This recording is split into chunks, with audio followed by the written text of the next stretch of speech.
নিলাম শুরুর এক সপ্তাহ আগে পর্যন্ত দলগুলো খেলোয়াড় অদলবদল বা নগদ চুক্তিতে কেনাবেচা করতে পারবে। নিলাম শেষে আবার এটি চালু হবে এবং চলবে 2026 আইপিএল শুরু হওয়ার এক মাস আগ পর্যন্ত।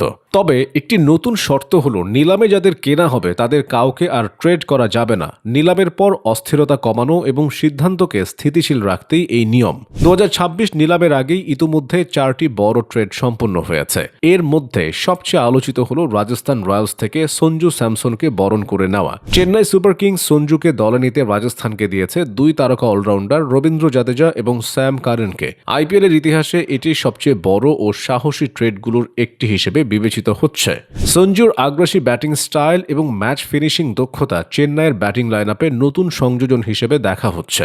একই সঙ্গে জাদেজা কারেনকে হারানো চেন্নাইয়ের জন্য ঝুঁকিপূর্ণ সিদ্ধান্ত বটে। এদিকে মুম্বাই ইন্ডিয়ান্সও ট্রেড বাজারে সক্রিয় ছিল। তারা 2 কোটি রুপিতে শার্দুল ঠাকুরকে নিয়েছে লখনৌ সুপার জায়ান্টস থেকে এবং 2 কোটি 60 লাখ রুপিতে শেরফান রাদারফোর্ডকে এনেছে গুজরাট টাইটান্স থেকে। আলাদা একটি ট্রেডে মুম্বাইয়ের তরুণ পেসার অর্জুন টেন্ডুলকারকে 30 লাখ রুপিতে দলে নিয়েছে লখনৌ। মুম্বাইয়ের এই ক্রয় বিক্রয় দলটিকে আরও ভারসাম্যপূর্ণ করতে পারে বলে মনে করা হচ্ছে। বিদেশের নিলাম আয়োজনের ধারাবাহিকতা বজায় রাখা বিসিসিআইয়ের এক কৌশল। তারা আইপিএলকে আরও বিশ্বমুখী করতে চায়। আবুধাবি, দুবাই, জেদ্দার মতো শহরগুলো আধুনিক সুবিধা ও বিশ্ব মিডিয়া কভারেজের কারণে নিলাম আয়োজনে আদর্শ।